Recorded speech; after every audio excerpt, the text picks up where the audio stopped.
ॐ श्रुतिस्मृतिपुराणानाम् आलयं करुणालयं नमामि भगवत्पादं शङ्करं लोकशङ्करं शङ्करं शङ्कराचार्यं केशवं बादरायणं सूत्रभाष्यकृतौ वन्दे भगवन्तः पुनः पुनः निधये सर्वविद्यानां द्विजशे भवरोगिणां गुरवे सर्वलोकानां दक्षिणामूर्तये नमः। ॐ सहना भवतु सहनौ भुनक्तु सह वीर्यङ्करवावहै तेजस्विनावधीतमस्तु मा विद्विषावहै। ॐ शान्ति शान्ति शान्तिः। ருத்ரம் திருப்பாவை யஜுர் வேதத்தினுடைய 4 வேதங்கள் ரிக் யஜுர் சாமம் அதர்வணம். அதுல யஜுர் வேதத்தினுடைய தலை சிறந்த பகுதி அப்படின்னு எதுன்னு கேட்டீங்கன்னா ருத்ரம். அந்த யஜுர் ரிக் வேதத்துல இறைவனுடைய வழி பிரார்த்தனைகள் எப்படி வழிபடுற முறை கொண்டது ரிக்கு. யக்னங்கள்ல எவ்வாறு மந்திரத்தை பயன்படுத்துறதுன்னு சொல்றது யஜுர்வேதம். அந்த யஜுர்வேதம் 2 வகைப்படும். ஒன்று சுக்ல யஜுர், இன்னொன்று கிருஷ்ண யஜுர். ஒரு யஜூர்லையும் 2 யஜூர்லையும் பல சாக்கைகள் இருக்கும். கிருஷ்ண யஜுர் வேதத்துல வர்ற சாக்கையில ஒன்று தான் தைத்திரிய சம்ஹிதா. அதுல பாத்தீங்கன்னா 7 கண்டங்கள் இருக்குது. அதுல 4வது கண்டத்துல சதருத்ரியம் சொல்லுவோம். ருத்ரத்துக்கு இன்னொரு பேரு ருத்ரோபனிஷத்துன்னு சொல்லலாம், சத ருத்ரியம் சொல்லுவோம். அது மிடில் அமைஞ்சிருக்கு. இது கிருஷ்ண யஜுர். சுக்ல சாக்கையில யஜுர் வேதத்துல 2 பிரிவுகள் இருக்கு. அதுல ஒன்று கான்வா ஷாக்கான்னு சொல்லுவோம். நம்ம கூட டிஸ்கஸ் பண்ணியிருக்கோம் போன வகுப்புல ஒரு நாள், இது மாதிரி அதை படிக்கலாம் அப்படின்னு. கான்வ ஷாக்கா. இன்னொன்று மாத்தியந்திக ஷாக்கா. சுக்ல யஜூர்ல 2, கான்வ ஷாக்கா, மாத்தியந்திக ஷாக்கா. இங்கேயும் சதருத்ரியம் இருக்கு, சில மாறுதல்களோடு நாம் இங்க பார்க்கிறோம். 2 பகுதியிலையும் ருத்ரம் இருக்குது. சத ருத்ரியம்னு சொல்றோமே, அப்ப சதம்னா என்ன? 100 கிளைகள் இங்க இருக்கிறது அப்படின்னு சொல்லுவோம். இறைவனை 100 நாமத்துல நாம் இங்க வழிபடுறதுனால அதுக்கு சதருத்ரியம்னு ஒரு பேரு.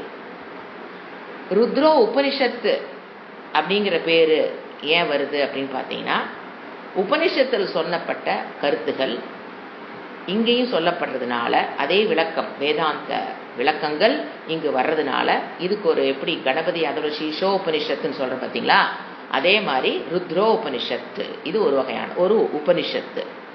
ஏன்னா உபனிஷத்தில் சொல்லப்பட்ட விஷயம்தான் இங்கேயும் சொல்லப்பட்டிருக்கு. விஷ்ணு சகசரநாமத்திலையும் சொல்லப்பட்டிருக்கு, புருஷ சூக்தத்திலையும் சொல்லப்பட்டிருக்கு. எல்லாமே வேதாந்தத்தில் என்ன சொல்லப்பட்ட அதே உபனிஷத்தில் கருத்து. இது உபனிஷத்து தான், இது அதே கருத்துக்கள், ஜீவ ஈஸ்வர ஐக்கியத்தை தான் இங்கேயும் சொல்லப்பட்டிருக்கு.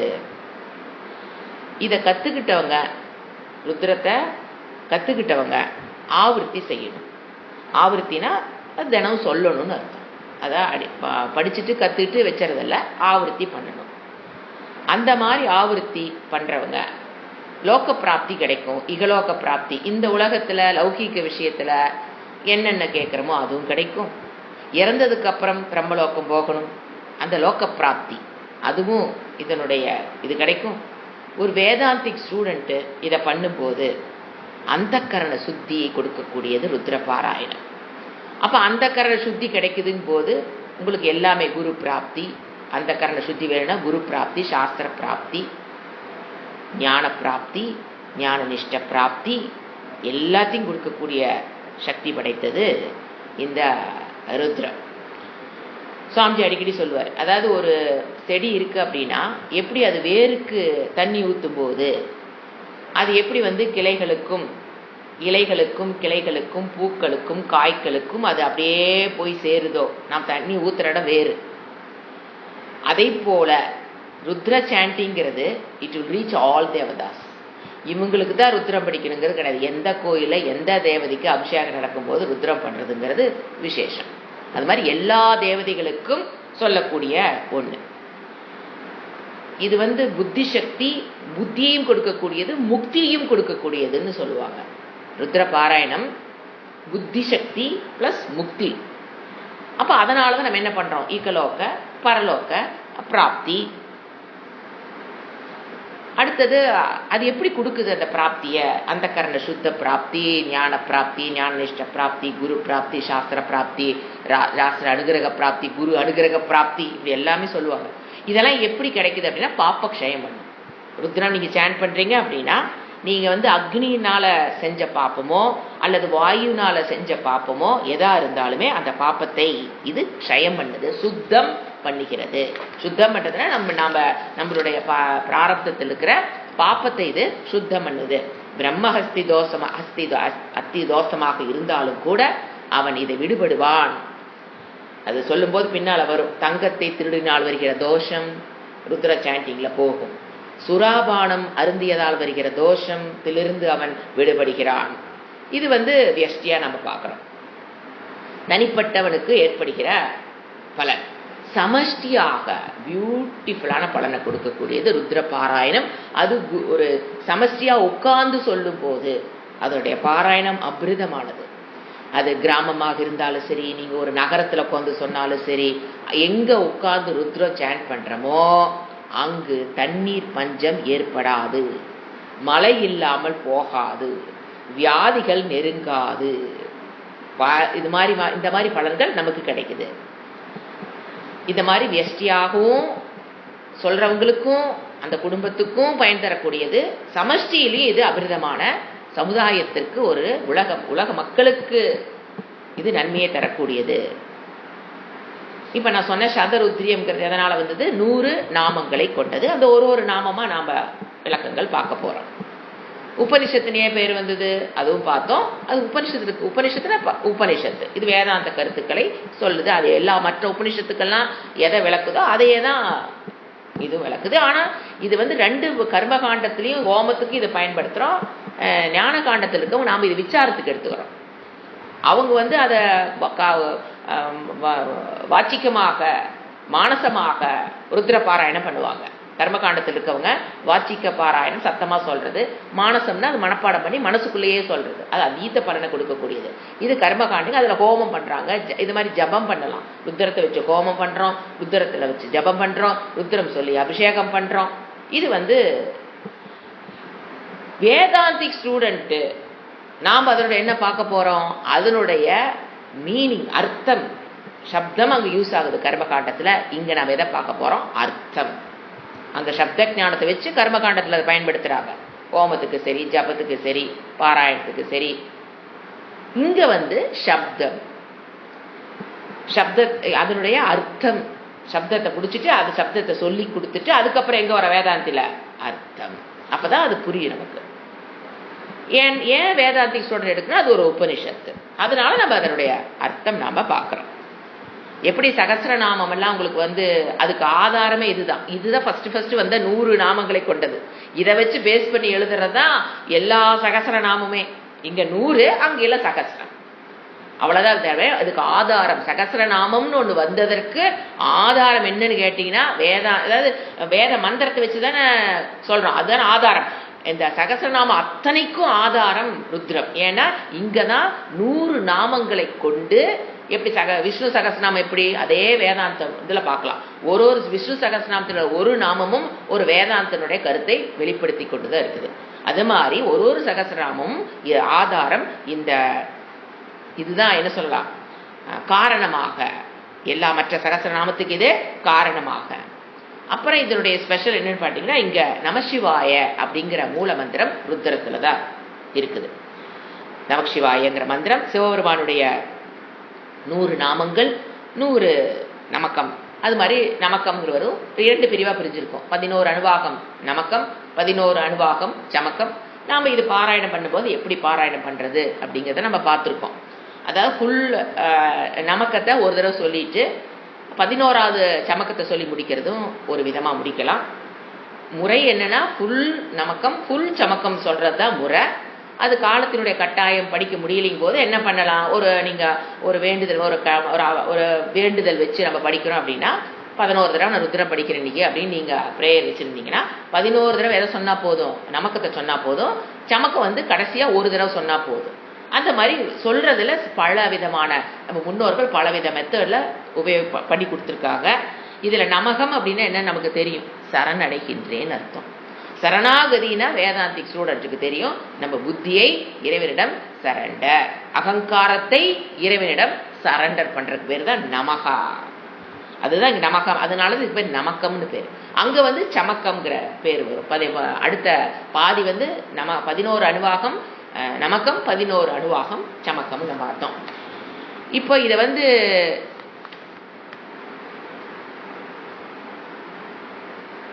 அதை நம்ம நமோங்கிறது நம்ம சான்ஸ்கிரிட்ல இது சந்திஸ் ரூல்னால நமோன்னு வரும். நமகாங்கிறது தான் அது நமோன்னு நம்ம சொல்றோம்.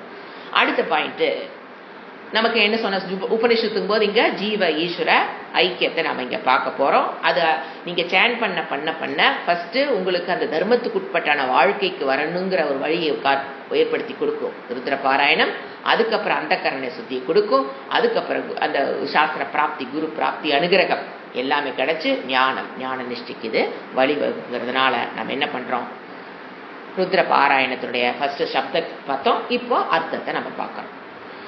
இப்போ நாம் நாமம் அப்படிங்கிற வேர்டு நம்ம கொஞ்சம் எக்ஸ்பிளைன். நாமம் நம்ம பார்த்து இல்லையா, 100 நாமங்கள் வருதுன்னு. எப்போ நாமம்னா என்ன, நாமின்னா என்ன, நாமி. நாமம்னா இப்போ ஒரு பெயர். நாமி என்றால் அந்த பெயரை கொண்டவனுக்கு பேர் நாமின்னு பேர். ஏன் நாமத்தை நம்ம சொல்கிறோம் அப்படின்னா, இப்போ நீங்கள் 10 பேர் போகிறாங்க, அதில் ஒருத்தர் நீங்கள் கூப்பிடணும், நீங்கள் பின்னால் போகிறீங்க, அவங்க நாமத்தை சொல்லும்போது அவங்க திரும்பி பார்க்குறாங்களா இல்லையா, அதுதான் நாமம். அதுக்கு உள்ளவனுக்கு பேர் நாமி. இப்போ கிருஷ்ணா அப்படின்னு கூப்பிடும்போது அந்த பேர் உள்ளவங்க என்ன பண்ணுறாங்க, அந்த நாமி திரும்பி பேரை உடையவனுக்கு பேர் நாமி. நம்ம சொல்கிற பேர் சப்தத்துக்கு பேர் நாமம்னு பேர். அப்போது நம்ம ராமா அப்படின்னு சொல்லும்போது யார் திரும்பி பாப்பா, ராமர். அந்த மாதிரி ருத்ரத்தில் ஏன் நாமங்கள் அப்படின்னா, எப்போ நீங்கள் நாமத்தை உச்சரிக்கிறீங்களோ கண்டிப்பாக அதட் ரீச்சஸ் டு நாமி. அதுதான் இதனுடைய தாத்பரியமே. அப்போ அது எத்தனை பேர்ல நீங்க 100 பேர்ல நாமம் சொன்னாலும் சரி, 1000 பேர்ல நீங்க நாமத்தை சொன்னாலும் சரி, அது போய் சேர ஆள் யாரு, ஒரே ஒரு நாமி. அதைத்தான் சொல்லுது. இப்போ ஒரு வீட்டில் ஒருத்தர் இருக்காரு, ஒரு குழந்தை என்ன சொல்லும், அவங்களுடைய குழந்தை என்ன சொல்லும், அப்பான்னு சொல்லும். அவர் திரும்பி பார்ப்பார். பல நாமங்கள் நமக்கே இருக்குது பார்க்குறோம். ஒருத்தர் என்ன சொல்லுவாங்க, மகனேன்னு கூப்பிடுறாங்க, அந்த உறவுல கூப்பிடுறாங்க, பேர் சொல்லி கூப்பிடுறாங்க. ஒருத்தர் தம்பின்னு கூப்பிடுறாங்க, ஒருத்தர் அண்ணன்னு கூப்பிடுறாங்க. ஒருத்தர் எத்தனை தம்பி, அண்ணன், அப்பா, மகனேன்னு யாரு கூப்பிட்டாலும் அதெல்லாம் நாமம்.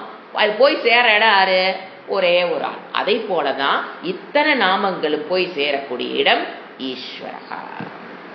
அதுதான் நாமியினுடைய ஏன் நாமத்தை சொல்றோம் அப்படின்னா, இது ரெண்டையும் பிரிக்க முடியாது. எதையும் நாமத்தையும் நாமியையும் நாம பிரிக்க முடியாது.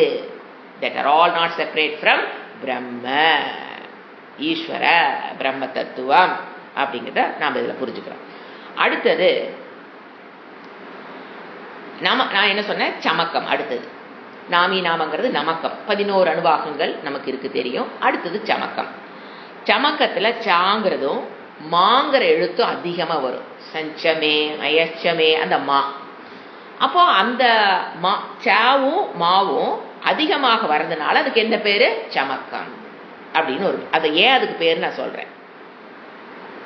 இப்போ நம்ம ஒரு அணுவாகமாக பார்க்கும்போது ஒரு வேர்டை எடுத்து வச்சு நம்ம விளக்கமாக பார்க்க போகிறோம். இது ஜென்ரலாக இன்ட்ரோடக்ஷன் மட்டும் நான் கொடுக்குறேன். இப்போ நாம் ருத்ரத்தை எந்தெந்த வகையில் சேன் பண்ணலாம். இப்போது டைப் ஆஃப் சாண்டிங். ருத்ர பாராயணம் ஒரு தடவை சொல்கிறது ருத்ர ஜபம்னு சொல்லுவோம், ஸ்ரீ ருத்ர ஜபம்னு சொல்லுவோம். இப்போ நீங்கள் உட்காருங்க, ஒரு தடவை ருத்ர ஃபுல்லாக படிக்கிறீங்க அப்படின்னா அதுக்கு பேர் ஸ்ரீ ருத்ர ஜபம். ஒரே ஒருத்தருக்கும் அது ஒரு தடவை படிக்கிறது ஸ்ரீ ருத்ர ஜபம். அது நிறைய கிரமம் இருக்கு. 11 பேர் அமர்ந்து 11 முறை சொல்றது ஏக தச ருத்ர ஜபம்னு பேர்.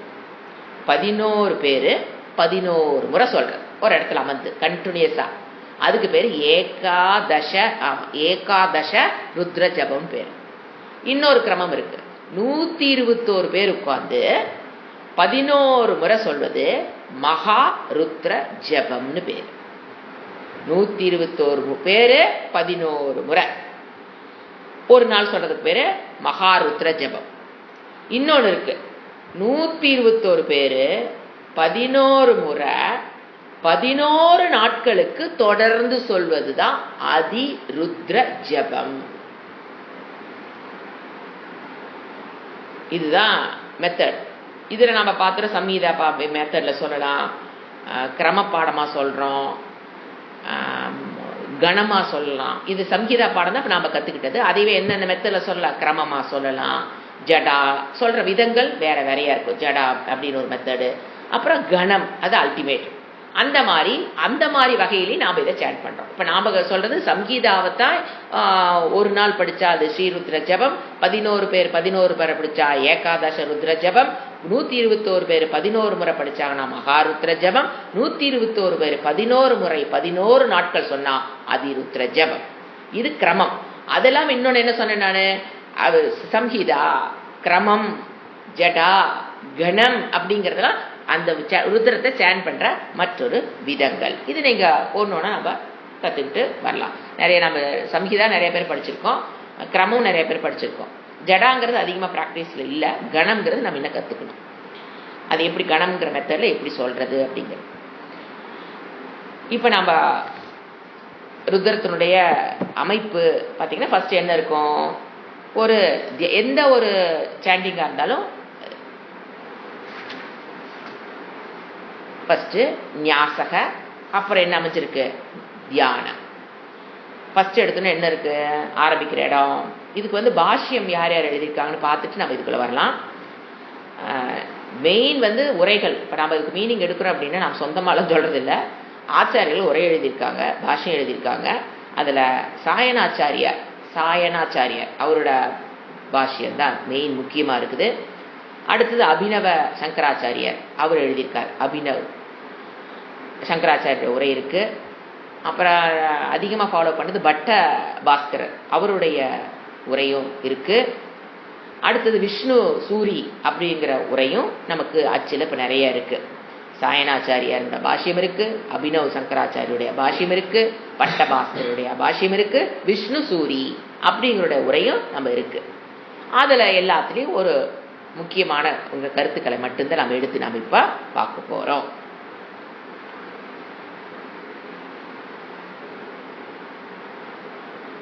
இப்போ கமிங் டு ருத்ர ஸ்ரீருத்ர பிரஷ்னக. ஃபர்ஸ்ட் என்ன வருது, ஞாசம். அஸ்ய ஸ்ரீருத்ராத்யாய பிரஷ்ன மகாமந்திரஸ்ய அகோர ரிஷிகி அனுஷ்டுப் சந்தக சங்கர்ஷணமூர்த்தி ஸ்வரூபோ யோசாவாதித்ய பரமபுருஷஸ்ய ஏஷ ருத்ரோ தேவதா நம சிவாயேத்தி பீஜம் சிவதராயேத்தி சக்திகி மகாதேவாயேத்தி கீலகம் ஸ்ரீ சாம்ப சதாசிவ பிரசாத சித்தியர்த்தே ஜபே விநியோகः. ஞாசம் அதாவது இதனுடைய ஜெனரல் மீனிங் மட்டும் பார்க்கலாம். ஸ்ரீ ருத்ராத்யாய பிரஷ்ன மகாமந்திரமாகிய இதற்கு யார் ரிஷி, அகோர ரிஷி கொடுத்து அவருடைய கான்ட்ரிபியூஷன் இது. ஸ்ரீ ருத்ராத்யாய பிரஷ்ன மகாமந்திரமாகிய இதற்கு அகோர ரிஷி. சந்தஸ்ங்கிறது அமைப்பு, எந்த மாதிரி அமைப்புல இருக்குது இது, அனுஷ்டுப் மீட்டர்ஸ். இதுக்கெல்லாம் மீனிங் அனுஷ்டுப் சந்தகனா சந்தஸ்ங்கிற மீட்டர்ல இது எழுதப்பட்டிருக்கிறது. அடுத்தது சங்கர்ஷண மூர்த்தி சொரூபமாகிய அந்த ஆதித்யர் பரமபுருஷர் நம் முன் பிரத்யக்ஷமாக தோன்றார் இல்லைங்க. ஆதித்யர் பிரத்யக்ஷமாக நம்ம முன்னால தோன்றிட்டு இருக்கிற அந்த யாரு ஆதித்யர், அவரோ தோன்றுகிறாரோ அவருதான் ருத்ரராகிய தேவதை. ருத்ரருக்குண்டான தேவதை சூரியன். நமசிவாய என்பது பீஜ மந்திரம். நமசிவாய அப்படிங்கிறது பீஜம், சிவதராய என்பது சக்தி. இதெல்லாம் ஞாசத்துல சொல்லக்கூடிய ஒரு கிரமம். அடுத்து மகாதேவாய என்பது கீலகம். ஸ்ரீ சாம்ப சதாசிவரின் திருவருளுடைய சித்திக்கும் பொருட்டு நம்ம என்ன பண்றோம், இந்த ஜபத்தை செய்கிறோம். அதுக்கடுத்து என்ன பண்ணுவோம், கரநியாசம் பண்ணுவோம். அக்னிஹோத்ராத்மனே அங்குஷ்டாபியா நமக, தர்ஷ பூர்ணமாசாத்மனே தர்ஜனிபியா நமக, சாதுர்மாஸ்யாத்மனே மத்தியமாபியா நமக, நிருடபசுமந்தாத்மனே அநாபிகாபியா நமக, ஜோதிஷ்டோமாத்மனே கனிஷ்டிகாபியா நமக, சர்வகிரத்வாத்மனே கரதல கரபிரஷ்டாபியா நமக. இது பார்த்தீங்கன்னா நமக்கு சப்த ஞானம் எடுக்கும் போதே நம்ம சாண்டிங் எப்படி பண்ணணும்னா ஒரு ஒரு விரலையும் நம்ம ஞாசம் பண்றதுன்னு பேர். சுத்தம் பண்ணி உடம்ப சுத்தம் பண்ணி உடம்ப ரெடி பண்றது. தேவதைகளை, ஏன்னா ருத்ர சொல்லும் போது ஒவ்வொரு தேவதைகளும் நம்ம ஒரு அங்கத்துல எழுந்தருள செய்வோம். அந்த எழுந்தருள செய்யும் போது முதல்ல என்ன பண்ணணும், அந்த இடத்த சுத்தம் பண்றது, மந்திரத்தினால சுத்தம் பண்றது, அதுதான் ஞாசம்னு பேரு. இப்ப என்ன சொல்ற, ஃபர்ஸ்ட் அக்னிஹோத்ராத்மனே, தர்ஷ பூர்ணமாசாத்மனே வருது இல்லைங்களா, சாத்துர்மாசியாத்மனே, நிருட பசுமந்தாத்மனே, ஜோதிஷ்டோமாத்மனே, சர்வகிரத்வாத்மனே வருதா இல்லையா. இதெல்லாம் என்னது, கரநியாசம், அங்கநியாசம் சொல்லுவோம். இதெல்லாம் பூர்புவசோரம். கடைசியில் என்ன சொல்லி முடிப்போம், பூர்புவசோரம். எது பூர்புவசோம் சொல்றது எதுக்காக, நாங்க தீமைகள் அணுகாவண்ணம் இருப்பதற்காக நம்ம பூர்புவசோங்கிற மந்திரத்தை சொல்றோம்.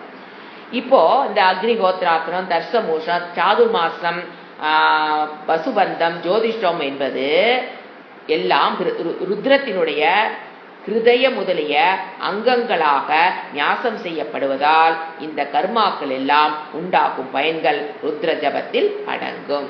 ஒரு ஒரு இடத்தையும் நம்ம எதுக்கு ஞாசம் பண்றோம், சுத்தம் செய்து அந்தந்த தேவதைகளை எழுந்தருள செய்கிறோம்.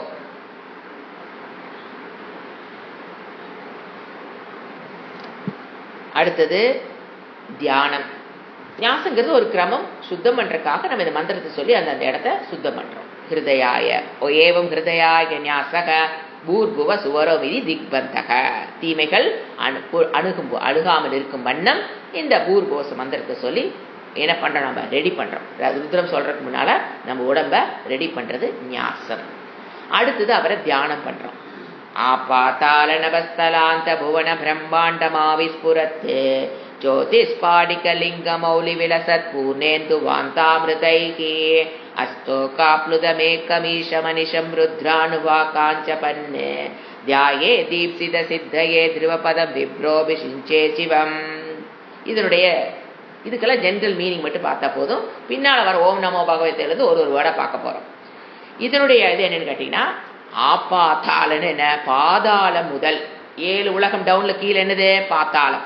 பாத்தாளம் முதல் ஆகாயம் வரை, ஆபாத்தாள நபஸ்த ஆகாயம், பாதாளம் முதல் ஆகாயம் வரை பறந்துள்ள 7 டவுன் 7 அப் அப்படி வச்சுக்கலாம். கீழுலகம் மேலுலகம் வரை பறந்துள்ள பிரம்மாண்டமான இந்த உலகை விளங்க செய்து கொண்டிருக்கும் யாரு, ஜோதிர்மயமான ஸ்படிகலிங்கம், சிரசில் திகழும் யாரு, சிரசு சோர்மான் தலையில பூரண சந்திரனிடம் இருந்து பெருகும் அமிர்த தாரையால் அபிஷேகம் செய்யப்பட்டவராய் கருதி என்ன பண்றோம், விப்ரனானவன் விரும்பிய எண்ணம் கைகூடும் பொருட்டு ஏக்க நாயகனாகிய சிவனை குறுகுதலும் நீட்டுதலும் இல்லாத எப்படி பண்ணணும், நிதானமான உச்சரிப்புடன் இடைவிடாது ருத்ரனுடைய வாகனங்களை ஜபம் செய்து கொண்டு தியானம் செய்ய வேண்டும்.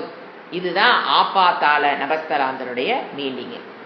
அடுத்து 2வது என்னது, பிரம்மாண்ட வியாப்த தேகபசிதா பிரம்மாண்ட வியாப்த தேகாபசித ஹிமவர்ச்சா பாசமானா புஜங்கைஹி கண்டே காலா கபர்த்தா கலித சசிகலா சண்டகோ தண்டஹஸ்தாக த்ரயக்ஷா ருத்ராட்சமாலா பிரணத பயகரா சாம்பவமூர்த்தி வேதாக ருத்ராசி ருத்த சூக்த பிரகடித விபவான பிரயச்சந்து சௌக்கியம். இது 2வது தியானம். இதனுடைய சாரம், பிரம்மாண்டம் முழுவதும் பரவிய ஷரீரம் அவருடைய சரீரம் எப்படி இருக்கு? பிரம்மாண்டம் முழுவதும் பரவிய தியானம் தாங்க. இந்த மாதிரி மனதில் சிவனை தியானம் பண்ணி சொல்றது, ருத்ரத்தை சொல்றதுக்கு முன்னால பண்ணக்கூடிய ஒரு தியானம். அவரை எப்படி எந்த உருவத்துல தியானம் பண்ணணுங்கிறத சொல்றது. இது பிரம்மாண்டம் முழுவதும் பரவிய சரீரம். விபூதி பூச்சால் பணியையொத்த ஒரு ஒளி. சர்ப்ப ஆபரணங்கள். அவருக்கு என்ன ஆபரணம்? சர்ப்ப ஆபரணங்கள். கருத்த கழுத்து, நீலகண்டன். இங்க கருத்த கழுத்துங்கிறது, நீலம்ங்கிறது கருத்தை குறிக்கிறது. பிறைசூடிய ஜடாமுடி, உக்ரமான வில்லேந்திய கைகள், 3 கண்கள், ருத்ராட்ச மாலைகள், இவைகளை உடையவராகவும் வணங்குவோரினுடைய அச்சத்தை போக்குபவர். அதுதான் சிவனுடையது. வணங்குவோருடைய அச்சத்தை போக்குபவராகவும் பரமேஸ்வரரின் ரூப பேதங்களாகவும் ஸ்ரீ ருத்ர சூக்தத்தினால் வெளிப்படுத்தப்பட்ட மகிமை உடையவரும் ஆகிய ருத்ரர்கள் நமக்கு இன்பத்தை அளிக்கட்டும் அப்படின்னு தியானம் பண்ணி நம்ம என்ன பண்றோம்? ருத்ரத்தை ஸ்டாண்ட் பண்றதுக்கு முன்னால இது சொல்றோம். அடுத்தது என்ன சொல்ல போறோம்? என்ன வரும்? கணானாந்த்வா கணபதிகும் ஹவாமகே கவின் கவீனாம் உபமஸ்ரவஸ்தமம் ஜேஷ்டராஜம் பிரம்மணாம் பிரம்மணஸ்பத ஆனசின்வன்னூதிபிः சீதசாதனம். ஓம் ஸ்ரீ மகா கணபதயே நமக. இதுக்கு நான் மீனிங் கொடுக்குறேன். வேர்டு பை வேர்டு நீங்க எழுதிக்கலாம். இதுல இருந்து ஒரு வேர்டுக்கு நான் மீனிங் கொடுப்பேன், எழுதிக்கலாம். கணானா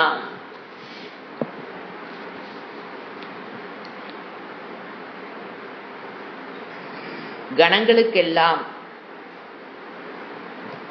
கணானாம் துவா கணங்களுக்கெல்லாம். கணங்கள் நாங்க சிவகணங்கள், விஷ்ணு கணங்கள், அந்தந்த தேவதைகளுக்கு உண்டான ஹெல்ப் செய்யக்கூடியவங்களுக்கு பேர் கணங்கள்னு பேர். ஒரு தேவதைக்கு கணங்கள் இருக்காங்க. துவா நீ, அந்த மாதிரி என்னென்ன கணங்கள் இருக்காங்களோ, விநாயகரை வழிபடுறோம். கணங்களுக்கெல்லாம் துவா கணபதி, தலைவனாக இருக்கக்கூடிய கணானாம் துவா கணபதி, உன்னை, கணபதியான உன்னை. ஹவாமகே எழுந்தருள செய்கிறோம். ஃபர்ஸ்ட் விநாயகர் வழிபாடு, அவருக்குண்டான மந்திரம். கணங்களுக்கெல்லாம் நீ கணபதி, தலைவனாக இருக்கிற கணபதியே, உன்னை எழுந்தருள செய்கிறோம். ஹவாமகே கணானாம் துவா கணபதிக்கும் ஹவாமகே கவிங் கவினா, நீ கவிகளுக்கெல்லாம் கவி அப்படின்னா புத்திமான் அர்த்தம். கவிகளுக்கெல்லாம், ஏன்னா கவினா அவங்க எப்பவுமே சாதாரண நம்மளை விட அவங்க ஒரு தீர்க்கதர்சி உடையவர்கள். அதனாலதான் அவங்களுக்கு கற்பனையில பல கவிதைகள் எழுதுறாங்க. இவர் என்ன சொல்றாரு? கவிகளுக்கெல்லாம் நீ கவினா புத்திமான் அர்த்தம். அதுக்கு அதனோட அட்ஜெக்டிவ் தான் அப்படி போடுறாங்க. விநாயகர் புத்திமான். கவிகள் கவினா, கவி நாம் கவி மாத்தி போன கவியும் கவினாம் இருக்கு. நம்ம மீனிங் போடும்போது கவினாம் கவி, கவிகளுக்கெல்லாம் கவி. உபமஸ்ரவஸ்தமம், உபமஸ்ரவஸ்தமனா புகழ் வாய்ந்தவற்று எல்லாவற்றிலும் அதிகமான புகழ் வாய்ந்தவர் விநாயகர். புகழ் வாய்ந்தவருக்கெல்லாம் புகழ் வாய்ந்தவன், புகழ் வாய்ந்தவர்களுக்கெல்லாம் இவன் புகழ் வாய்ந்தவர். கணானாம் பதி, கவினாம் கவி, உபமஸ்ரவஸ்தமம்.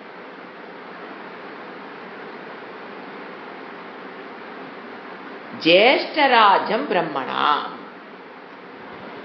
ஜேஷ்டராஜம்னா பக்தர்களுடைய மனதில் பிரகாசிப்பவன்.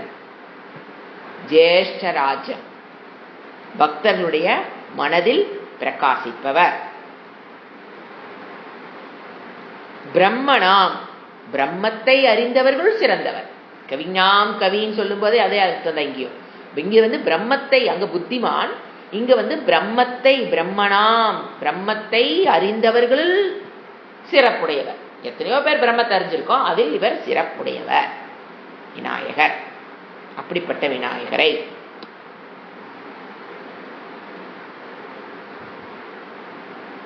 பிரம்மணஸ்பத, பதனா தலைவன், நாயகன். யாருக்கு இந்த இடத்துல பிரம்மணம் என்ன அர்த்தம்? வேதம். வேதத்தினுடைய தலைவனாக. அப்ப ஈஸ்வரன் இல்லையான்னு கேட்கக்கூடாது. விநாயகருங்கிறது யார்? ஈஸ்வரனுடைய ஒரு சொரூபம் விநாயகரும் போது இது ஈஸியா நமக்கு புரிஞ்சிடும். பிரம்மணஸ்பத, வேதங்களின் நாயகனாக இருக்கிற விநாயக ரூபத்தில் இருக்கிற ஈஸ்வரன் அர்த்தம். என்ன பண்ணு இப்படிப்பட்ட விநாயகரே? இப்படிப்பட்ட விநாயகர் கணானாம் பதி, கவினாம் கவி, உபமஸ்ர வஸ்தமம், ஜேஷ்டராஜம், பிரம்மணாம் பிரம்மணஸ்பத. இப்படிப்பட்ட விநாயகரே நக, எங்களுக்கு என்ன வேணும்? எங்களுக்கு ஸ்ருண்வன்னு, ஸ்ருண்வன் நூதிபி சீத சாதனம், அதுதான் கேட்கறது. ஸ்ருண்வன்னு, எங்களுடைய பிரார்த்தனைகளை கொஞ்சம் கேளு, செவிமடுத்து கேளுங்கிறங்களே, அதான் ஸ்ருண்வன்னு. May you listen my prayer, அதான் அர்த்தம். May you listen my prayer, பிரார்த்தனை செவிமடுத்து கேளு. ஸ்ருண்வன்னு. அடுத்தது ஸ்ருண்வன் சாதனம் ஊதிபிகி, அப்படி பிரிக்கணும். ஸ்ருண்வன்னு அடுத்த வேர்டு என்ன எழுதணும்? சாதனம் ஊதிபிகி.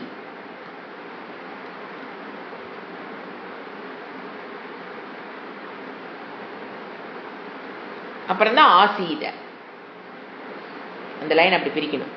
ஸ்ருண்வன்னு சாதனம் ஊதிபிகி, அப்புறம் ஆசீத. ஸ்ருண்வன் பார்த்துட்டோம், பிரார்த்தனைகளை செவிமடுத்து கேள் விநாயகா. சாதனம், சாதன வேள்வி செய்யக்கூடிய இடத்தில்.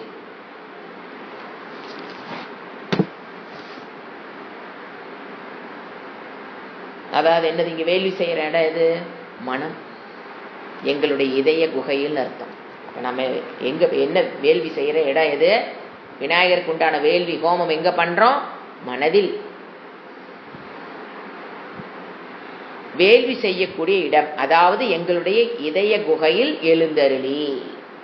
வேள்வினா யாகம். ஹோமத்தில் என்ன பண்றோம்? ஃபர்ஸ்ட் எடுத்தன அக்னியில விநாயகர் எழுந்தருள செய்து அவர் ஆவாகனம் பண்ணி எல்லாம் கொடுக்குறோம் பார்த்தீங்களா?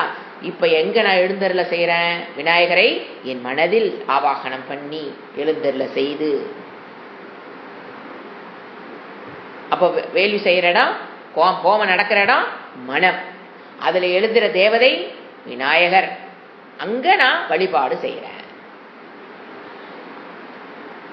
அப்படின்னா இதே குகையில் எழுந்தருளி, இங்க வந்து எழுந்தருளி விநாயகா ஊத்திபிகி, எல்லா பாதுகாப்பு வழிகளிலும் என்னை பாதுகாத்து, எல்லா வகையிலும் என்னை பாதுகாத்து. ஊத்திபிகி அழகான வழி, எல்லா வகையிலையும். எந்தெந்த வழியில் எனக்கு கஷ்டம் வருதுன்னு எனக்கு தெரியாது. அச்சா ஜென்ரலா சொல்லிட வேண்டியது, எனக்கு இந்த வழியில் கஷ்டம் வருது நமக்கு தெரிஞ்சது. நமக்கு தெரியாம எத்தனை வழியில் கஷ்டம் வருது யாருக்கு தெரியுது? மொத்தமா என்ன சொல்றாரு? எந்தெந்த வழியில் எனக்கு கஷ்டம் வருதோ அதை எல்லாத்தையும் தடுத்துரு. இன்டெலிஜென்ட் பேயர். எல்லா பாதுகாக்கக்கூடிய வழிகளிலும் என்னை பாதுகாத்துரு. எல்லா எந்தெந்த பிரச்சனைக்கு என்னென்ன வெப்பன் தேவையோ அதை யூஸ் பண்ணி என்ன பாதுகாத்துருன்னு கேட்கிறாரு. இப்படி கேட்கணும்னு இறைவனை இப்படி வழிபடுங்கன்னு சொல்லி கொடுக்கறதாரு ஈஸ்வர தத்துவம். விநாயகரை இப்படி வழிபடுங்கள் அப்படின்னு சொல்லி கொடுக்கறது ஈஸ்வர தத்துவம். ஏன்னா வேதம் ஃப்ரம் மூச்சுக்காற்று, பகவானுடைய மூச்சுக்காற்றாக வெளிவந்துதான் எல்லா வேதங்களும் இருக்கு. யஜூர் சாம அதன் எல்லாமே இறைவனுடைய மூச்சுக்காற்றாக தான் வந்திருக்கு. ஈஸ்வரனுடைய மூச்சுக்காற்றாக வந்து நம்ம சொல்லுவோம். அப்பா அவர் சொல்றாரு என்னென்ன?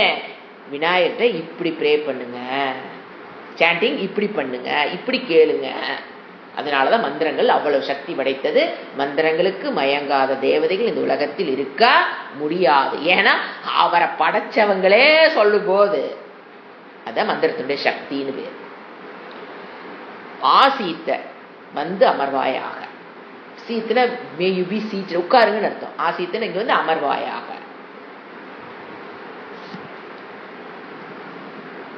இப்ப இதனுடைய அர்த்தம் என்ன? ஜெனரலா மேல இருந்து சொல்றேன். கணங்களுக்கெல்லாம் தலைவனாக இருக்கக்கூடிய உன்னை எழுந்தருள செய்கிறோம். புத்திமான்களுக்கெல்லாம் புத்திமான் நீ, கவிகளுக்கெல்லாம் கவி, புகழ் வாய்ந்தவர்களுக்கெல்லாம் புகழ் வாய்ந்தவன், பிரம்மத்தை அறிந்தவர்கள் நீ சிறப்பானவன், பக்தனுடைய மனதில் பிரகாசிப்பவன், வேதங்களுடைய நாயகன் நீ. எங்களுடைய பிரார்த்தனையை செவிமடுத்து வேள்வி செய்யக்கூடிய இடமான, அதாவது எங்களுடைய இதய குகையில் முதல்ல என்ன பண்ண, எழுந்தருளி எல்லா பாதுகாப்பு கூடிய வழிகளிலும் பாதுகாத்து அமர்வாயாக. இதுதான் கணானாம் துவானுடைய மீனிங். எத்தனையோ தடவை நம்ம சொல்லியிருப்போம், ஒரு வகுப்பு இதை சொல்லி ஆரம்பிச்சிருப்போம். இதுதான் மீனிங்.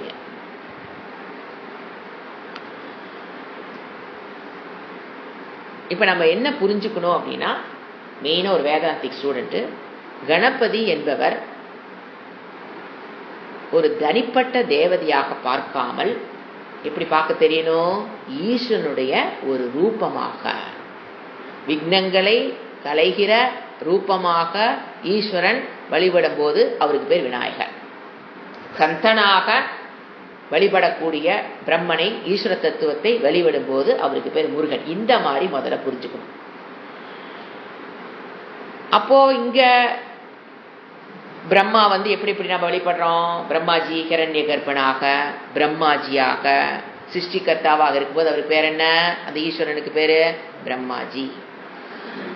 ஸ்திதி கர்த்தாவாக இருக்கும்போது அவருக்கு பேர் என்ன, விஷ்ணு.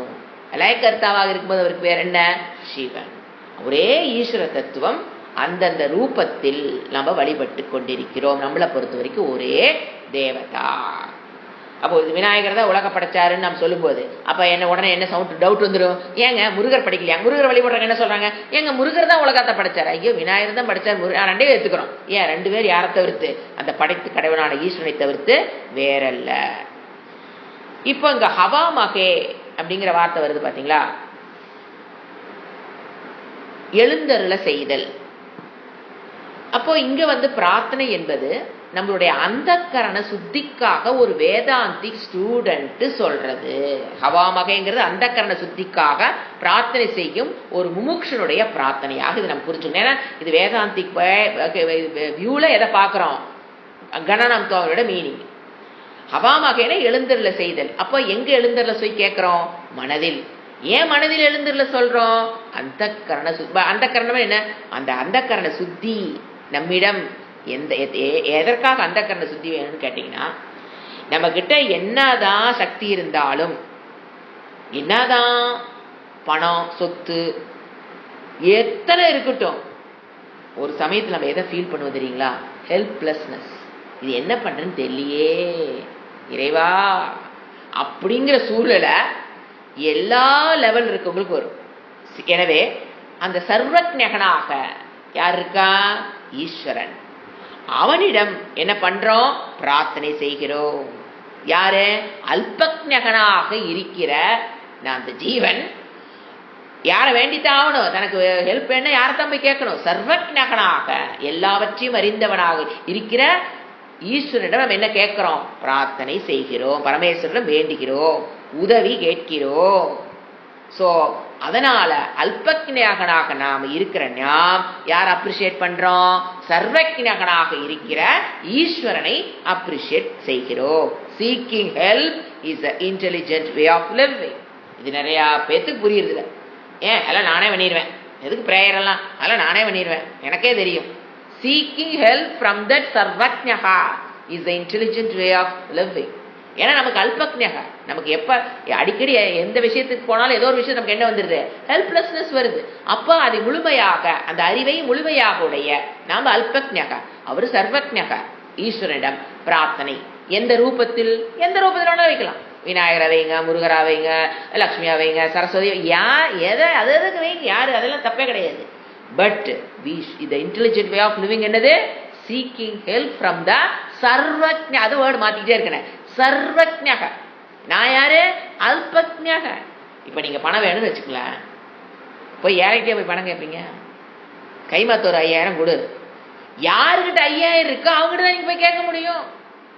அதேதான் இங்க அல்பக்ஞகனாக இருக்கிறவன் நீங்க யாருக்கிட்ட தான் போய் ஹெல்ப் கேட்க முடியும். பக்கத்துல இருக்கிற இன்னொரு அல்பக்ஞான கேட்டாலும் ஏதோ ஒரு முடிச்சவங்க பண்ணுவாங்க முடியும். அல்பக்னா இன்னொரு மனிதன், இன்னொரு அல்பக்ஞாக. இன்னொரு மனிதனை போய் கேட்டீங்கன்னா அவங்க இன்னொரு அல்பக்ஞாக. எல்லாரும் இருக்கவங்களும் எல்லாம் அந்த உலகத்தில் இருக்கவங்க எல்லாருமே அல்பக்ஞாக. அப்ப நம்ம யாரைத்தான் போய் கேட்கணும்? சர்வஜக, அனைத்தையும் அறிந்தவனிடம்தான் பிரேயரே. அதனாலதான் பிரேயருங்கிறது வாழ்க்கையில அவ்வளவு முக்கியமாகும். ஏன்னா நம்ம பல இடத்துல பல கஷ்டங்கள் படுவோம். யார்தான் போய் கேட்டாகணும்? சர்வஜக. சோ அதனால எப்படி போய் உதவி கேட்கறது? we offer prayer. அவரிடம் ஒண்ணு கேட்கிறோம் அப்படின்னா that is prayer. we offer prayer. So அதனால என்ன பண்றோம்? எழுந்தருள செய்கிறோம். அந்தக்கரண சுத்தி நமக்கு வேணும்னா, நீங்க லௌகீக விஷயத்திலே நாம இதை பார்க்கிறோம். வேதாந்திக் ஸ்டூடெண்டாக அந்தக்கரண சுத்தி வேணும்னா அல்பக்ஞகனாக நான் இருக்கிற நானு யாரைத்தான் கேட்கணும்? சர்வஜகனாக இருக்கிற ஈஸ்வரன் தான் நீங்க எதை கேட்க முடியும்? அந்த கரணம். ஏன்னா அவரு அது முழுமையாக அடைந்த வைராகியது. போன கிளாஸ் பார்த்தோம்ல, பகம்னு என்ன? வைராகியம் முழுமையா இருக்கு. புகழ் வேணுமா அவரைத்தான் கேட்டாகணும். ஏன்னா முழுமையா வச்சிருக்காரு. உங்களுக்கு புகழ் வேணும்னாலும் அவரைத்தான் கேட்டாகணும். வீரியம் வேணாலும் அவரைத்தான் கேட்டாகணும். வைராகியம் வேணாலும் நீங்க அவரைத்தான் கேட்டு ஆக. அவன் அருளால் தான், இதுதான் சொல்றது, அவன் தாள் நீங்க வணங்க முடியும் அப்படிங்கிற அர்த்தம் தான் ஹவாமகே.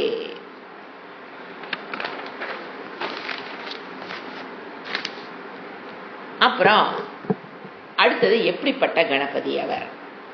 எதிர்காலத்தை உள்ளதை கூற வல்லவர். சாதாரண கண்களை விட ஒரு கவியினுடைய கண்கள் அதிகமாக பார்க்கக்கூடியது நம்ம பார்க்கறோம். நம்ம பாப்ப சூரிய உதயத்தை பார்த்துட்டு அழகா இருக்கு அப்படின்னு வந்துருவோம். அவங்க எழுதுவாங்க பாருங்க ஒரு நடை, அவங்க அதை மீறி பார்க்கக்கூடிய சக்தி படைத்தவர்கள்.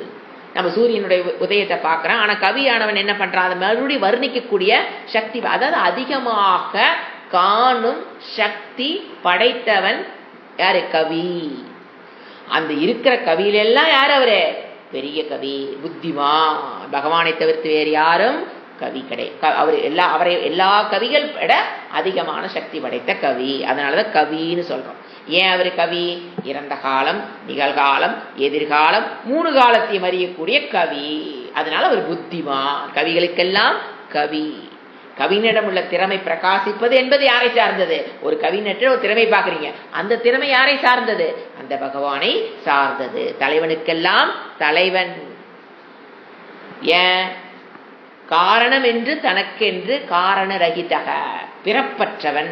ஏன் தலைவனுக்கெல்லாம்? இங்க எத்தனையோ தலைவர்கள் நம்ம பார்க்கிறோம். என்ன சொல்றோம்? தலைவனுக்கெல்லாம் அது தலைவன் ஏன் சொல்றோம்? இங்க இருக்கிற தலைவனுக்கெல்லாம் ஒரு காரணம் இருக்கும். அவர் தோன்றியதுக்கு ஒரு காரணம் இருக்கும்.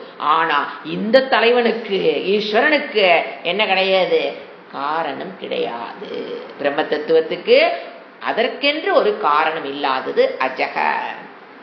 இது எல்லா இந்த வார்த்தையும் கொண்டு வரும். எப்ப ஒன்று பிறப்பில்லாமல் 3 காலத்திலும் பிறக்காதது 3 காலத்தில் இருக்கும் கண்டிப்பா. ஏன்னா பிறந்தாதான் அது உறுப்புகளோடு இருக்கும், அங்கங்களோடு இருக்கும். அங்கங்கள் தேய்மாக வரும், அது அழிவை பார்க்குது. எது? பிறந்த ஒன்று கண்டிப்பா அங்கங்களோட தான் இருக்கும். பிறந்தது அப்படின்னா அங்கங்களோடு இருக்குதுன்னா என்ன ஆகுது? கடைசியில் அது அழிவை நோக்கி போகுது நம்ம பார்க்கிறோம். அதே போல இந்த பிரம்ம தத்துவம், ஈஸ்வர தத்துவம் என்ன கிடையாது? ஈஸ்வரம்னா பிரம்ம தத்துவம் பிறப்பற்றது. பிரம்மம் பிறப்பற்றது, அதனால் அது அழிவற்றது. அதனால தலைவனுக்கெல்லாம் அவன் காரண ரகிதத்வாத். ஏன் தலைவன்கிற வேர்டு சொல்ற பிரம்ம தத்துவத்துக்கு? காரண ரகிதத்வாத். அது உலகத்திற்கு அனைத்துக்கும் காரணம். ஆனா அதுக்கு நாம் என்ன தேடக்கூடாது? காரணத்தை தேடக்கூடாது. காரணமே இல்லாமல் இருப்பவர். அதனாலதான் முக்காலத்திலும்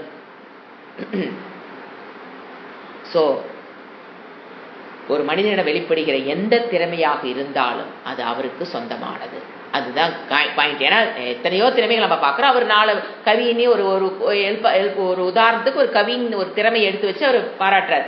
நீங்க ஒரு பெரிய கிரிக்கெட் பிளேயரை பார்க்குறீங்க, அவர்ல ஒரு திறமையை பார்க்குறீங்க, அதுவும் அந்த இறைவனை தவிர்த்து வேற அல்ல. ஒரு செஸ் பிளேயர் விளையாடுறாங்க, ஒரு சின்ன பையன், அவங்ககிட்ட ஒரு திறமையை நம்ம பார்க்குறோம். அது யாருக்கு சொந்தம்? அந்த சரீரத்துக்கு சொந்தமானதே அல்ல, அது இறைவனுக்கு சொந்தமானது. அந்த சரீரத்தில் வெளிப்படுகிறது. அப்படி ஒன்னொன்னு எப்படி பார்க்க தெரியணும்? இறைவனாக. அதனாலதான் அதுக்கு நம்ம ஒண்ணு ஹவாமாக எழுந்தருள செய்துங்கிறது அந்த கரண சுத்தியர்த்தம். யார்? அவர் ஏன் ப்ரே பண்றோம் அப்படின்னா, ஏன் எழுந்தருள சொல்லி ஏன் ப்ரே பண்றோம்னா, அல்பக்ஞகனாக இருக்கிற நான் ஏதோ ஒரு குவாலிஃபிகேஷன், ஒரு திறமை வேணும்னா அந்த திறமையை முழுமையாக உள்ள ஒருவரிடம் தான் போய் கேட்க முடியும். யார் அவரு? சர்வக்ஞக, சிருஷ்டிகர்த்தா, கிரியேட்டர் ஆஃப் திஸ் வேர்ல்ட். அவரைத்தான் நீங்கள் ப்ரே பண்ணி ஆகணும். அதனால தான் நம்ம என்ன பண்ணுறோம், ப்ரே பண்ணுறோம். அடுத்தது உபமஸ்ரவ, அதாவது புகழ் வாய்ந்தவளுக்கு எல்லாம் என்ன பார்த்தோம், புகழ். அடுத்தது புகழ் என்பது நாம் நினைக்கிறோம் நாம் ஒரு செயலை சாதிச்சிட்டோம், அது நான் செஞ்சேன் அப்படின்னு நம்ம சொல்லிட்டு இருக்கிறோம். இப்போ ஒரு கிரிக்கெட் பிளேயரே எடுத்துப்போம். அவர் என்ன சொல்றாரு, நான் 100 அடித்தேன், சதம். உடனே பேப்பர்லாம் புகழ்றாங்க, ஜனங்கள்லாம் கை தட்டுறாங்க, ஜனங்கள்லாம் பாராட்டுறாங்க. அடுத்த லெவலுக்கு அவர் போறார். புகழ் முதல்ல அந்த ஏரியாவுக்கு மட்டும், அந்த அவங்க ஊரில் மட்டும் ஃபேமஸ் ஆகிருப்பார். அப்புறம் ஒரு டீமுக்குள்ளே போகும்போது தமிழ்நாட்டுக்குள்ளே ஃபேமஸ் ஆகிருப்பார். அப்புறம் இந்தியன் டீமுக்குள்ளே போகும்போது இந்தியா ஃபுல்லாக ஃபேமஸ் ஆவார். அப்புறம் பார்த்தீங்கன்னா உலகம் ஃபுல்லாக ஃபேமஸ் ஆயிடுவார். ஆச்சா, அவர் என்ன நினைக்கிறாரு, இது அனைத்தும் என்னுடைய வெற்றி. இதை கொஞ்சம் சிந்திச்சு பார்ப்போம். உண்மையில் அது அவருடையதா? நீங்கள் எந்த வேணா எடுத்துக்க, உதாரணத்துக்கு கிரிக்கெட் எடுத்தேன், ஒரு பையன் ஃபர்ஸ்ட் மார்க் வாங்குறான்னா அதையும் நீங்கள் எடுத்துக்கலாம். ஒரு புகழோட உச்சிக்கு அவங்க போகிறாங்க. இப்போ அந்த கிரிக்கெட் பிளேயர் அந்த புகழின் உச்சிக்கு தானா போனாரானா கிடையவே கிடையாது. அவர் எத்தனை பேர்த்த சார்ந்து இருப்பார் நீங்க பாருங்க. அவர் சொல்றார் நான் பெற்ற வெற்றின்னு, அது உண்மை அல்ல. அதனாலதான் மற்ற புகழ் வரும்போது சுவாமி சொல்வார், மென்னிட்டு துப்பிடு, அது உள்ள கொண்டு போகாத. ஏன்னா அது உன்னது கிடையாது. வெளியில இருக்கவங்களுக்கு வேணா அது உன்னதான் தெரியும், அதுல மயங்கிறாத பிறகு. ஏன்னா ஃபர்ஸ்ட் அவனுக்கு அந்த உலக ஃபேமஸான ஒரு கிரிக்கெட் பிளேயர் வச்சுக்கோங்க, யாரை வேணா ஞாபகத்தில், உங்களுக்கு யாரு பிடிக்குதோ அவங்க ஞாபகம் வச்சுக்கோங்க, ஒரு மனதுக்கு கொண்டு வந்துருங்க. அவர் அதில் அதை வெற்றி பெற்றிருக்காரு. இன்னைக்கு உலகத்தில் நம்பர் 1 நம்பர் 2 வேர்ல்டு ஃபேமஸ் வச்சுக்கோங்களேன். ஃபர்ஸ்ட் அவருக்கு அந்த சரீரத்தை கொடுத்து இறைவன் அருள் புரிஞ்சிருக்கார். மனித சரீரத்தில் தான் நீங்க கிரிக்கெட் விளையாடுமே தெரிய, நாய் போன சரீரத்தில் நாம் என்ன விளையாட முடியாது. அந்த புகழோட உச்சிக்கு போறக்கு ஃபர்ஸ்ட் யாரு மனித சரீரத்தை கொடுத்தது, யாரு, இறைவன். அதுல ஆணோ பெண்ணோ, அது ஒரு உடல், மனித உடல் அரிது அரிது, மானிடராய் பிறத்தல் அரிது. அந்த சரீரத்தை முதல்ல கொடுத்தாரு. அதுக்குள்ள அவர் கிரிக்கெட் விளையாடுறாரு அப்படின்னா அதற்குண்டான உடல் ஆரோக்கியம், சக்தி. ஏன்னா எல்லாரும் தான் இட்லியும் தோசையும் சாப்பிட்றோம், அவருக்கு மட்டும் எப்படி அந்த சக்தி கிடைக்குது? அவரும் அதே ஃபுட்டை தானே சாப்பிட்றாரு. அவர் மட்டும் அடிச்சா மட்டும் எப்படி இதை தாண்டிக்கிட்டு போகுது? நான் நம்ம சாப்பிட்றது அவரு சாப்பிட்றாரு. ஸ்பெஷலா எங்காவது வேறு உலகத்திலிருந்து உணவு வருதா என்ன அவருக்கு? மனிதர்களையே சிறந்தமான சக்தி பெறுவதற்கு வேறொரு உலகத்திலிருந்து உணவு வருதா என்ன? நம்ம என்ன சாப்பிட்றோமோ அதைத்தான் அவரு சாப்பிட்றாரு. அப்போ அந்த சாப்பிட்ட உணவு என்னவா மாறுது? அப்ப உள்ள இருக்கிற ஆர்கன்ஸ், உடல் அப்படின்னா உள்ள இருக்கிற கிட்னி கரெக்டா இருக்கணும், அதுக்குண்டான தேவதை கிட்னி கவனிச்சுட்டு இருக்கணும். அவருக்கு ஹார்ட் கரெக்டா ஃபங்க்ஷன் இருக்குது அப்படின்னா அதற்குண்டான தேவதை ஹார்ட்டை கவனிச்சுட்டு. ஏன்னா அவரு டைம் கொடுத்து தன்னுடைய ஹார்ட்டை வந்து நரிஷ் பண்ணிக்கிறது இல்லை, கிட்னிக்கு வேலை செஞ்சு பாதுகாப்பா வச்சுக்கிறது இல்லை. அவரு ஹார்ட்டை அவர் வேலை செஞ்சு பாதுகாப்பா வச்சுக்கிறது இல்லை. அதெல்லாம் கரெக்டா இருக்குது. எப்படி? அவரு எதுக்கு தன்னுடைய ஹார்ட்டுக்கு அவர் எந்த முயற்சியும் பண்ணல, அது தானா ஃபங்க்ஷன் ஆயிட்டு இருக்குது.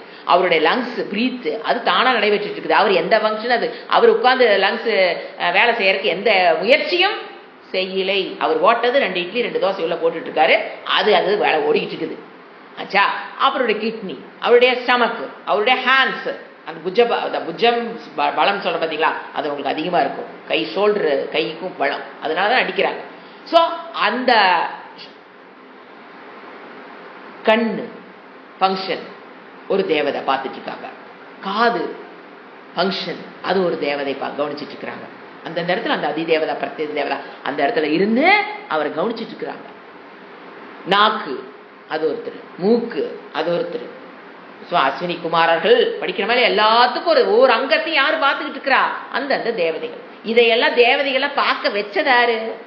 ஈஸ்வர தத்துவம் உடம்ப கொடுத்து ஒவ்வொரு அங்கத்திலையும் ஒரு தேவதையை நிக்க வச்சு அதனுடைய ஃபங்க்ஷன் எல்லாம் கரெக்டா போகுதான்னு பார்க்க வச்சு. இது அடுத்தது பேரண்ட்ஸ், அம்மா அப்பாவுடைய முயற்சி, கொஞ்சமா நஞ்சமா அவரை வளர்த்துருக்கு. ஏன்னா பிறக்கும் போது எப்படி கடந்தாரு? ஒரு 3 கிலோ 3.5 கிலோ வந்து கடந்திருப்பார். அத கொஞ்சம் ஒவ்வொரு நாளும் அமுதத்தை ஊட்டி ஊட்டி நல்லது கெட்டது எல்லாம் சொல்லி கொடுத்து தர்மத்துக்கு உட்பட்டு வாழ்க்கை வாழ்ந்து அந்த ஃபீல்டில் அவர் ஷைன் பண்ணுறதுக்கு உண்டான எல்லா முயற்சி. ஒரு கிரிக்கெட்னா வச்சுக்கலேன், அந்த குழந்தை ஒரு நாளைக்கு 3 மணி நேரம் ப்ராக்டிஸ் பண்ணணும். தினக்கொண்டி உடனே கூட்டிகிட்டு வரணும். இந்த மாதிரி சப்போர்ட் பண்ணி யாரது பேரண்ட்ஸ் சைடு எத்தனை ஹெல்ப்பை வாங்கியிருக்காருன்னு பாருங்க. அதுக்கு அடுத்தது யாரு ஸ்கூலு. எத்தனை நாள் லீவு கேட்டாலும் கொடுக்கணுமா இல்லையா? அவரு இது போறேன்னா பாதி நாள் ஸ்கூலுக்கு வரமாட்டார். அப்புறம் தனியாக வீட்டில் டியூஷனை வச்சு அந்த 10th பாஸ் பண்ண வைக்கிறதுக்கு பண்ணாத பாடு படணும். பாஸ் பண்ணுறதே பெரிய கஷ்டம். +2 பாஸ் பண்ண வச்சு இது teachers. So schools, teachers, parents, தேவதாஸு, ஈஸ்வரகா இத்தனை பேரும் இவங்களுக்கு உதவி பண்ணி இவர் பண்ணினது என்னன்னு கேட்டீங்கன்னா முயற்சி. ஒன்னே ஒண்ணுதான் அவர் பண்ணியிருக்கார். என்னன்னு? முயற்சி, விடாமுயற்சி. எத்தனை இடத்துல உடம்பு வலிச்சாலும், எவ்வளவு தூக்கம் கெட்டாலும், எவ்வளவு உடம்பு இதானாலும் மனம் விடாமல் சோர்ந்து போகாமல் செஞ்சது ஒன்னே ஒண்ணு. அந்த கையை இறைவன் கொடுத்தாரு. அது கையை கொடுக்கிற சக்தி இறைவன் கொடுத்தாரு. அந்த பால் வரும்போது எப்படி தட்டுனா அது இன்ஃப்ராஸ்ட்ரக்சர் ஆஃப் விஞ்ஞானமயம் இல்லைங்களா? புத்தி. அந்த புத்திக்கிட்ட கிரிக்கெட் விளையாட கொண்டான டெக்னிக்கு அறிவை யார் கொடுத்திருக்கா? இறைவன் கொடுத்துட்டாரு. இந்த பால் வந்ததுன்னா இப்படி தட்டினா அது இங்க போகும், இப்படி தட்டினா இங்க போகுங்கிற புத்தி சக்தி மூளை யார் கொடுத்தா? இறைவன். சோ அந்த புத்தி சக்தியை யூஸ் பண்ணி மனது, புத்தி, கை, காலு என்ன எல்லாத்தையும் அவர் யூஸ் பண்ணி கொடுத்தது. என்ன பண்ணிட்டு everything is given to everything was everything are given to him. எல்லாமே அவர் கொடுத்து அதுக்கப்புறம் அவர் என்ன பண்ணிருக்காரு? அந்த புத்தி சக்தி யூஸ் பண்ணி அந்த உடலை யூஸ் பண்ணி ஓ இப்படி அடிச்சா அது இங்க போகும்.